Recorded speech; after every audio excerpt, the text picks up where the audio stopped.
आप सब दोस्तों को हम हमारे YouTube चैनल में स्वागत करते हैं। सबसे जो छोटे बच्चे होते हैं ना, उनके स्कूल होते हैं, प्ले स्कूल होते हैं, और उन बच्चों को जो पढ़ाने वाले होते हैं उनमें आदमियों से ज़्यादा औरतें मिलती हैं।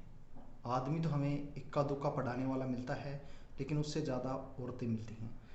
आज से तकरीबन 20 साल पहले औरतें कम टीचिंग लाइन में थी, लेकिन उसके बाद में छोटे बच्चों को पढ़ाने वाली औरतें मिलती हैं, मर्द बहुत कम मिलते हैं।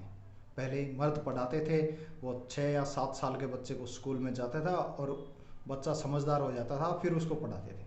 लेकिन अब बहुत छोटे बच्चों को स्कूल में भेजा है, और आज के मामले में बच्चे पहले समझदार ज़्यादा होते थे, लेकिन अब हाईटेक होते हैं बच्चे।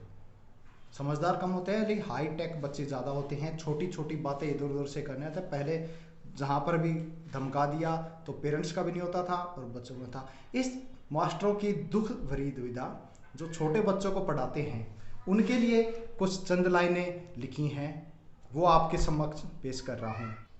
इतना आसान भी नहीं है, इतना आसान भी नहीं है और इतना मुश्किल भी नहीं है। तुम्हारी सोच से परे भी नहीं है, तुम्हारी सोच से परे भी नहीं है और तुम्हारी सोच के अंदर भी नहीं। इतना आसान भी नहीं है, इतना मुश्किल भी नहीं है, तुम्हारी सोच के परे भी नहीं है और तुम्हारी सोच के अंदर भी नहीं है। बच्चों को पढ़ाना, बच्चों को पढ़ाना हर किसी के बस में नहीं है। तोतली आवाज में, तोतली आवाज में सवालों की बौछार होती है। तोतली तोतली आवाज में सवालों की बौछार होती है। ए फॉर एप्पल बताते ही एप्पल खाने की जिद होती है। ए फॉर एप्पल बताते ही एप्पल खाने की जिद होती है। गर्मी के मौसम में इनको एप्पल कहाँ से लाकर दूं? गर्मी के मौसम में इनको एप्पल कहाँ से लाकर दूं? इसी समझाइश में क्लास पूरी होती है। इसी समझाइश में क्लास पूरी होती है। आज उनको क्लास में, आज उनको क्लास में डी फॉर डॉग बता बैठा। आज उनको क्लास में डी फॉर डॉग बता बैठा। एक साथ सब बच्चे मेरी तरफ चेहरा करके, एक साथ सब बच्चे मेरी तरफ चेहरा करके मुझे देखने लगे। कहाँ बैठे बैठे पढ़ रहे थे, कहाँ एक साथ सब खड़े होकर, कहाँ बैठे बैठे पढ़ रहे थे, कहाँ सब खड़े होकर मेरे को घेर लिया।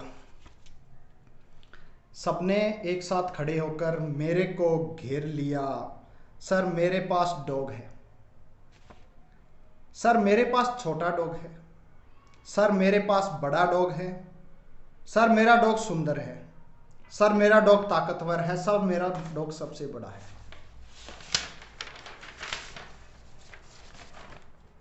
ऐसे ऐसे अनगिनत सवाल, ऐसे ऐसे अनगिनत सवाल मेरे सामने आ गए।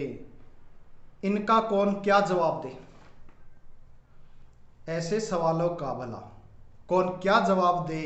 इतनी देर में मेरी नज़र, इतनी देर में मेरी नज़र दरी पर बैठे एक बच्चे पर गई। इतनी देर में मेरी नज़र दरी पर बैठे एक बच्चे पर गई। मैंने धीरे से पूछा, मैंने धीरे से पूछा, तुम्हें क्या हुआ?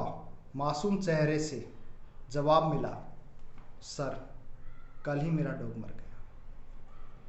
मासूम चेहरे से धीरे से जवाब मिला, सर कल ही मेरा डॉग मर गया।